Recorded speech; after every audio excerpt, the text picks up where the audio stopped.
These are St. Patty's Day M&Ms. Meet Steve Spina, Professor of Religions 100 and Coordinator of IDIS 155, a class in which he, along with 4 student coordinators, Sir David Burish, Mrs. M.J. Shaw, Marcia the Hammer Hermanson, and Mr. T. Ben Fisher, organized a 9-day Interfaith Immersion trip to Philadelphia over the course of our spring break in 2012.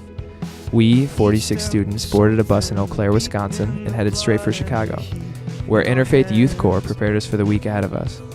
Our mission, a week-long tour of the world's religions.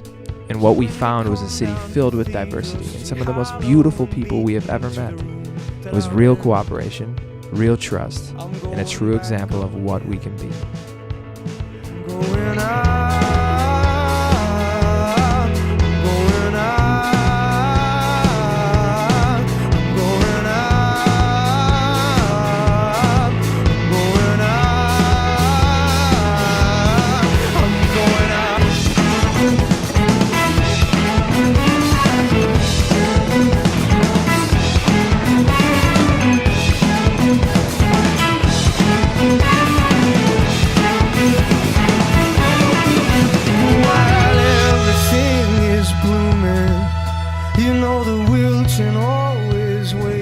So I'm not a part of the class, and I didn't really know what I was getting into going on this trip. About a week before going, I really wasn't excited to go at all. I wasn't looking forward to it.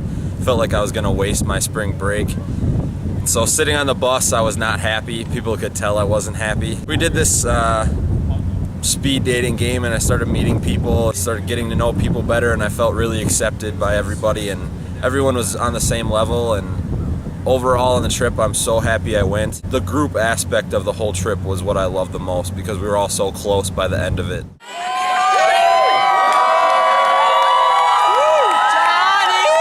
Johnny! There's a moose on the loose drinking juice! There's a moose on the loose drinking juice! You guys are freaks. Right arm, left arm, right leg, left foot, look at your butt, put your head, turn around. Have you ever seen? Take a look at me. Take a look at me.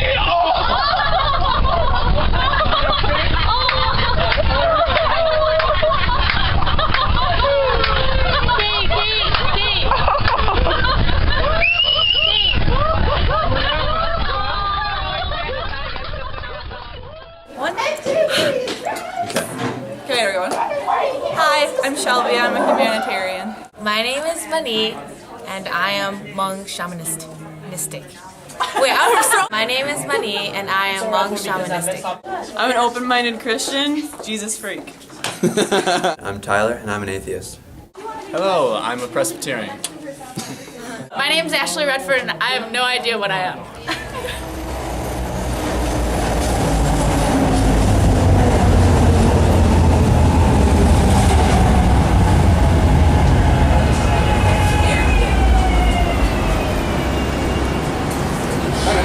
Are opening. 69th Street train making all stops. Everyone, meet Jim. A born and raised Philadelphian, he was brought up Christian but converted Quaker. The core concept of Quakers is the belief that God is in every one of us. They have no priest, no imam, no rabbi. We saw no crosses on the walls, no stained glass, not even a pulpit. Everyone was on the same level and had equal rights to speak, including children. Even during Quaker marriages, 2 loved ones would stand up, speak their vows, and each Quaker would be required to sign the marriage certificate. Are you a Quaker now? Yes, very Quakerish. You look like an adorable Quaker couple. We profess our Quaker love for each other. So. I think our vows are pretty sweet and short, huh? Yeah. I signed.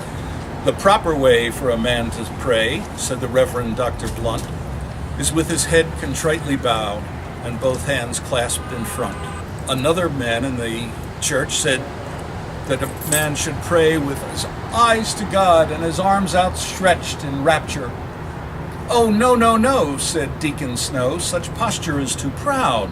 A man should pray with eyes fast closed and head contritely bowed. Last year I fell in Hodgkin's well, head first," said Cyrus Brown, "with both my heels a-pintin' up, my head a-pintin' down. I prayed a prayer right then and there, best prayer I ever said, the prayin'est prayer I ever prayed, while standing on my head." I love that. Thank you, Jim. You're quite welcome. We just got done talking to a Quaker named Jim. Hey, He was MJ. so cool. I want to be my grandpa. Tara. He was so great. I loved him. And he recited to us a poem about the 5 blind men and the elephant. The first blind man goes up to the elephant and feels its side and says that the elephant is a wall. And the second blind man goes up and feels his tusk and says, no, it's a spear. And the third goes up and feels the foot or the leg and says, no, it's like a tree trunk. The theme of the poem is that the elephant is God, and that we all have a different approach and we all see a different truth, but it's only when we combine all those truths that we really know God and know the elephant. And I thought that was really inspiring and cool. Totally was.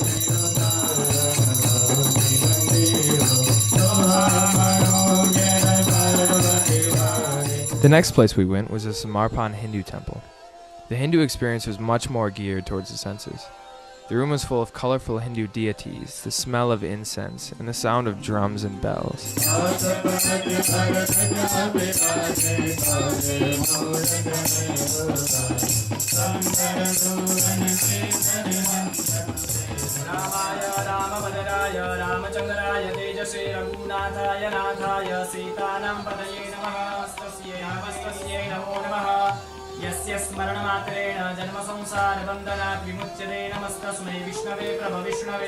After the service, we met Kant, an American Hindu who spoke to us about the importance of the interfaith movement. What values have you taken from Hinduism and from religion as a whole? I think that Hinduism, like many religions, has hospitality, charity, being a good person, non-violence. Many religions have that all those aspects to it. I take that from my religion, Hinduism, a lot, but I think Christianity, Judaism, many religions have that. That's what the point of being religious should be about, just taking these values, trying to live them to the fullest, adhere to them, so that you can yourself be a better person and not necessarily say, my religion taught me this and yours didn't. Because in reality, we're all trying to be better people, and what better way than religion to help us go about that way.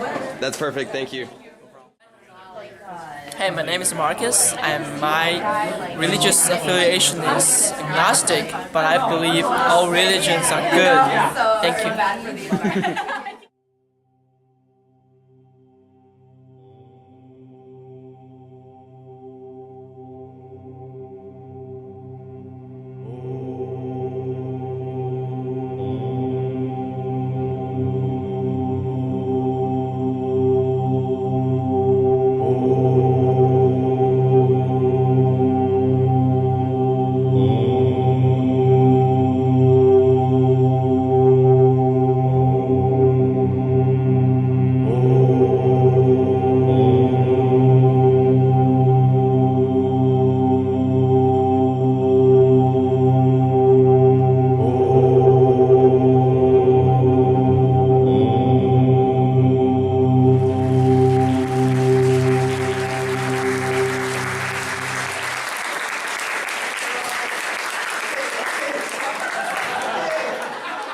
What is Buddhism to you?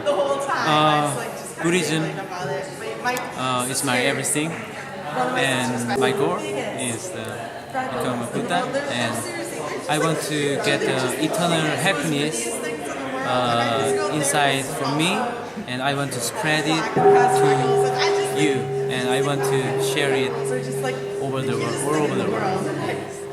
This is my Buddhism. Beautiful. Thank you. And what is your name? My name is Jin Sung. And where are you from? I'm from Korea. Thank you. Well, gee, you know, we're under press on time. I had a big speech, but...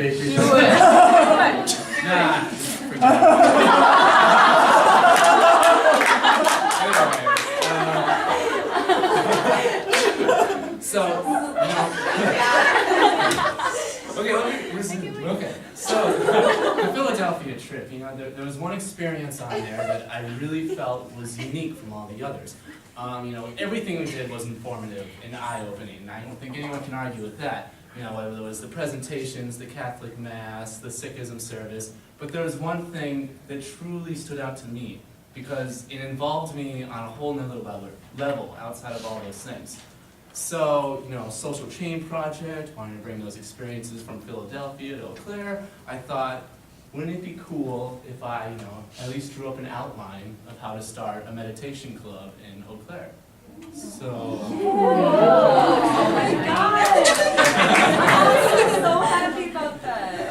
Yeah, I was surprised how such a simple idea was so new, there's really nothing else out there like that. We saw kids at every religious service we went to, but none were as involved as the kids at the Catholic Church.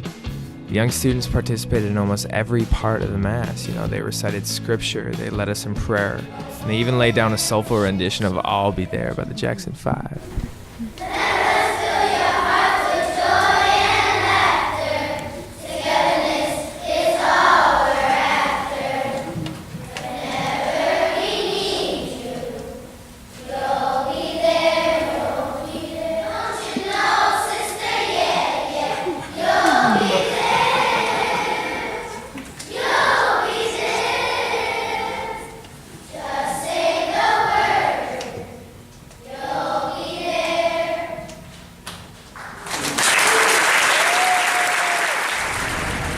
Hi. What's your religious affiliation? My religious affiliation is a bunch of mumbo jumbo of confusion. This is my religious affiliation. Can you explain? Yeah. This is a feather because in a lot of Native American religions, the feathers of bald eagles are used a lot, and bald eagles are my spirit animal, I'm convinced. And this is the cobra IFYC. It's from ancient Egyptian religions, and it's protection. I have the Hamza, which is the hand of God protecting you from the evil eye, used by Muslims, Jews, and Christians there. And then this is the crucifix, which is a symbol of Christ on the cross. This is the Star of David, the symbol of Judaism. This is a Claddagh, which isn't necessarily religious. It's Celtic, and it's the loyalty and love of friends and family. This is the Om. So that is me, I guess. So your faith is a little complicated. It's complicated. After Mass, as the students headed back to class, we headed off for the Philadelphia Sikh Society. Before entering a Sikh Gurdwara, men and women are required to wrap their heads in a headscarf. So with the help of one of our wonderful Islamic students, Katie Lynn, we did our best to prepare our own on the bus ride there. Sikhism insists on the absolute equality of all human beings, and this was obvious in the way that we were welcomed to the temple. The Sikhs treated us to a delicious, authentic meal and even asked us to participate in their service. There was no question that we were newcomers to the religion, but we were treated as guests and we really felt comfortable and welcome.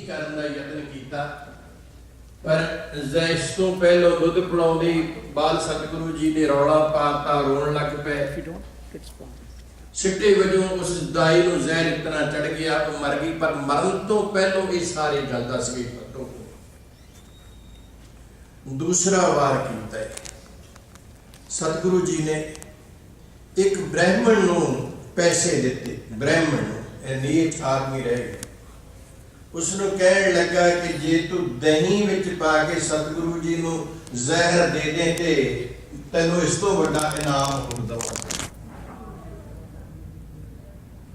ਜਿਉਂ ਹੀ ਪੰਡਤ ਦਹੀਂ ਖਿਲਾਉਣ ਲੱਗਾ ਸਤਿਗੁਰੂ ਜੀ ਨੇ ਨਾ ਖਾਦਾ ਤੇ ਰੋਣਾ ਚੀਕਣਾ ਸ਼ੁਰੂ ਕਰਤਾ ਮਾਤਾ ਗੰਗਾ ਜੀ ਆ ਗਏ ਕਹਿੰਦੇ ਜਦੋਂ ਉਹ ਦਹੀਂ ਚੁੱਕ ਕੇ Okay, my name is Christian Sather, and I do not have a distinct religious affiliation.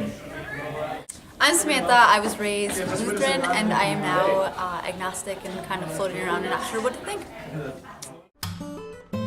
Still rocking the headscarves, we were off to visit one of Philadelphia's Islamic mosques. Like the Catholic Church, Al-Aqsa Islamic Society was brimming with youthful energy.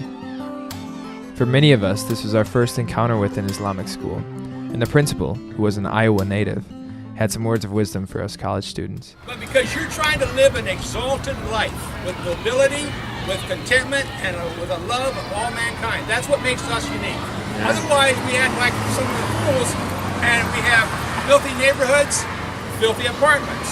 A lot of crap under our bed in our apartments, right, students? Or we become very clean, very peaceful. Or you can play the fool on the college campus. You can run crazy, drink every night, get drunk on the weekend, and play the fool. But the problem is, if you drink, what you do is you occlude your wisdom. What's that mean? It means you don't think clearly. It means you can't see yourself as you really ought to see yourself. Any alcohol in you occludes your wisdom. You can't steer. You're flying blind. You go into the class next day. You went out Friday night. You drank yourself to death. Monday morning you come in. You hear that professor talking to you. You don't even know what the hell he's saying. You kind of yeah. And then you get all bent out of shape. You get emotional. You get angry. You find yourself being impatient. You say that, he didn't say, but you go way out of whack. And the point is, guys, clarity comes with wisdom. And you have to grow that wisdom with good qualities, with good living.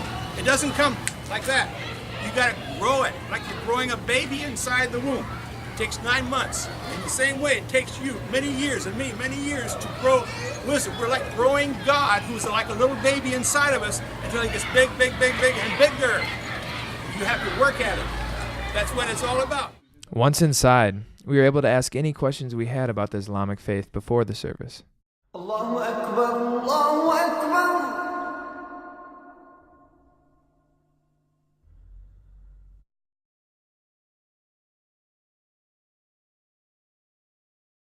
Allahu Akbar, Allahu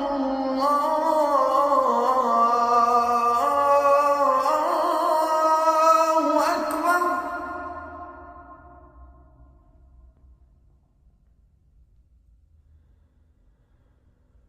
أشهد أن لا إله إلا الله.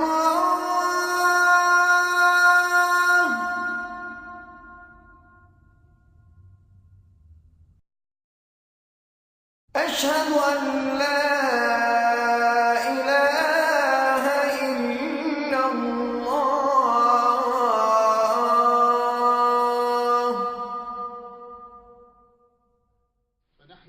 After the service, the Imam came in and spoke to us in his beautiful Egyptian tongue. For one father and one mother.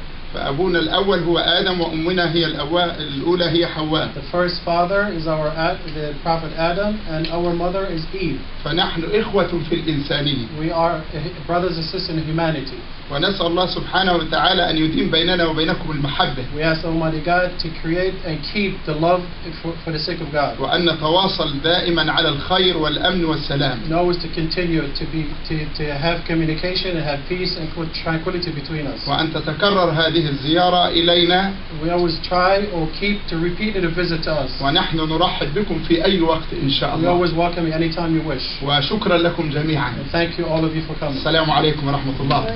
Thank you. My name is Anne, and I identify as ELCA Lutheran. I'm a shaman explorer! Watch her explore. The next religious community we visited was the Philadelphia Baha'i community. Less than 200 years old, Baha'i is the youngest of the world's major religions. It has already spread to every continent on the planet. Well, except Antarctica. But even though the Baha'is are so widespread, they still face prosecution in several countries and are often denied basic human rights, such as education.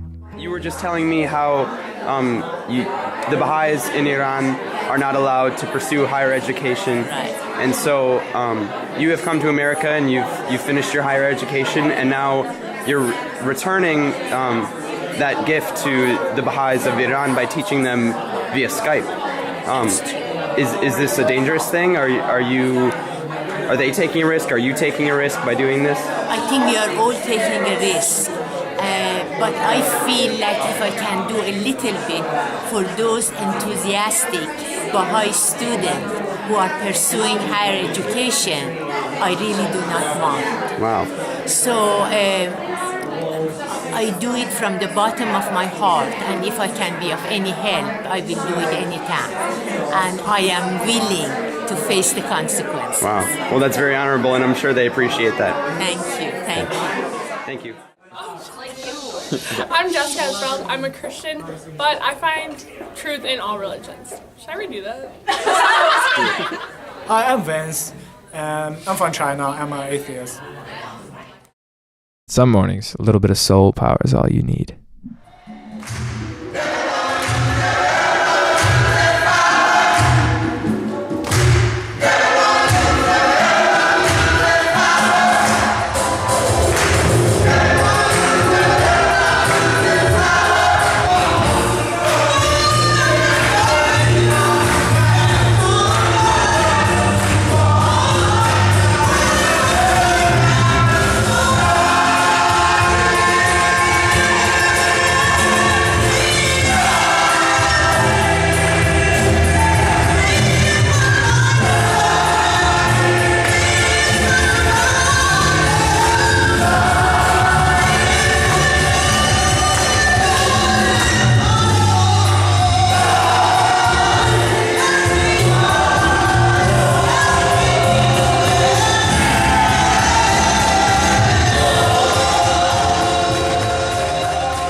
Hi, I'm Alex Stamberg.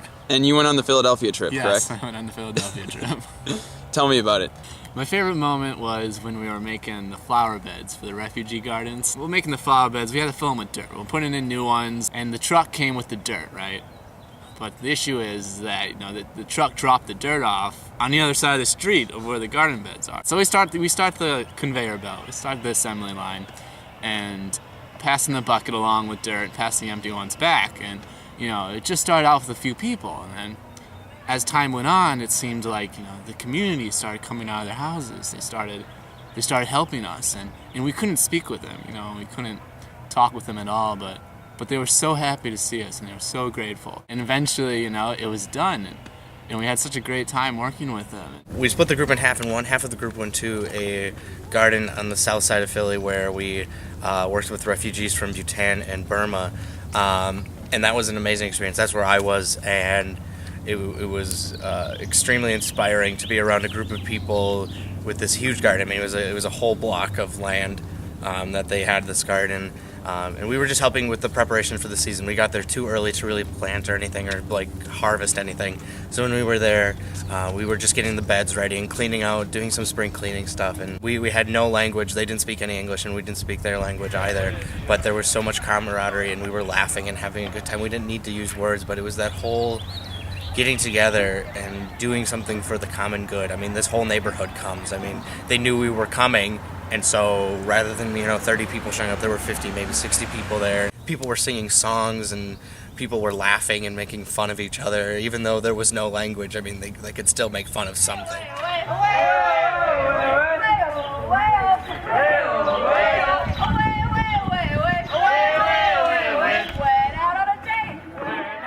And then the other group on the north side of Philly went to a church and moved the garden boxes from one side to the other. That seems kind of silly, but it was for the benefit of the plants and everything. But other things that we did, we went to another church where we cleaned out their basement. That was absolutely needing a cleaning. But it can start cooling. Just take everything out. We're going to put it on the lawn upstairs, okay? And I'll be upstairs, and I'll tell you what is, like any wooden stuff, we're going to put in that dumpster. But all these ladders, anything that you can lift up and take out. Okay. What we want to do is make this clean.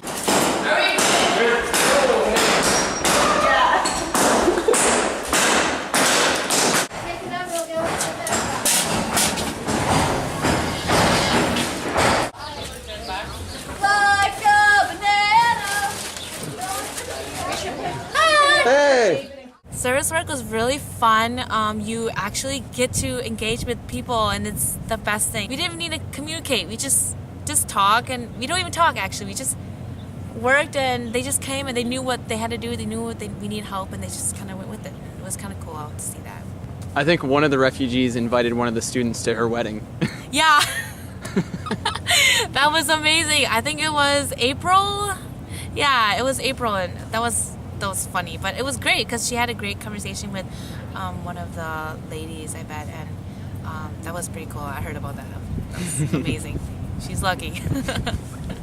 When I went to this trip, I thought, yeah, this is gonna be easy. I know everything. I am accepted. I'm whatever. But in the end, like, you really realize yourself, and you really realize that you're really judgmental also on your own. You have your own judgments, and after this trip, you kind of realize those judgments, and you just kind of let it go and be accepted of everything.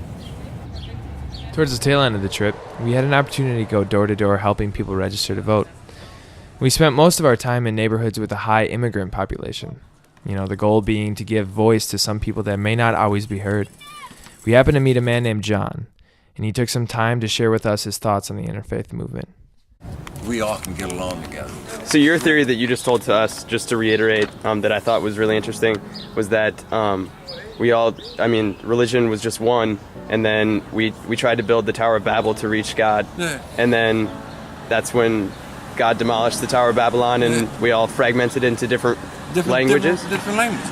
Yeah. Because that way we couldn't understand each other. You know, we couldn't understand. So we were like, you're talking to me and then babbling on. Like, well, what is he talking about? Yeah. You know what I mean? But if your heart, it all depends on what your heart and how you are with God. So if your heart is pure with God and you were good, I wouldn't care what language you speak. we're going to understand each other. Yeah. Because God's Spirit's going to what? Prevail. Yeah. And I believe that. I read the Bible and I read the Quran together, and I was reading about Moses, and in the Quran it says Musa. So Musa and Moses are the same person. Oh, See, yeah. And in the Quran it speaks about Moses living in the hills. And they even have similar caves. names. Yeah. He said in the caves, and in the Bible it speaks about Moses from wilderness. He was in the wilderness, and he was in the mountains. And when he went up to the mountain to speak to God, he got the 10 Commandments. And in the Quran it says that he lived in caves. Where's he at? He's in the mountain, in the wilderness. Same thing. It's the same thing. story. And the more you look at it, you find these ties between different religions. They're the same thing. Everybody's saying the same thing. That we have a language barrier. Language barrier. That's all. The Bible gave up one commandment. The one commandment was that we should love one another, right? That it is love. So what you do? So I said, wow, I'm reading this. I'm saying, we put everything else. Love your mother, your father. You know what I mean? First love God first. You know what I mean? But you have to love yourself to understand that you love God, because you got to know what love is if you don't love yourself. So you don't love your brother if you don't love yourself. So there's no need for us to hate one another. Why can't we all just get along? And even between religions. And the religions, I believe that we all just speak different tongues, but we all talking about one God. All you gotta do is sit there and talk. But you got radicals in everywhere you go. We're here to use each other, man. But we're here to use each other in a good way, not in a bad way. And it's written that way. We should use each other in a good way. You live a while, you learn. Well, it's good to hear from someone who has taken thank you, who has taken an objective stance on religion, because that's kind of what our group is about. And there's a lot of hate, and like what you're saying about fragmenting out into a bunch of different religions, and we really think that this is the time where those religions might come back together, because globalization and people are What it is. Right. It is. Look what right here in the United States, where it all starts. I have been really, really impressed with this group. We, of course, had no idea what to expect, no idea who was coming and what this was going to be like. But I want to say that I obviously had a chance to get to know all of you individually. You've demonstrated that intentionality, and that's the intentionality that's going to take little by little, right, in Philadelphia, in Wisconsin, wherever you happen to be, to create this world that we all desire for each other, where we come to greater understanding, build relationship, deepen connections between each other. So I want to applaud you all for, you could have gone home, you could have gone some exotic spring break destination perhaps, but you came here and did this work. And so I want to give yourselves a round of applause.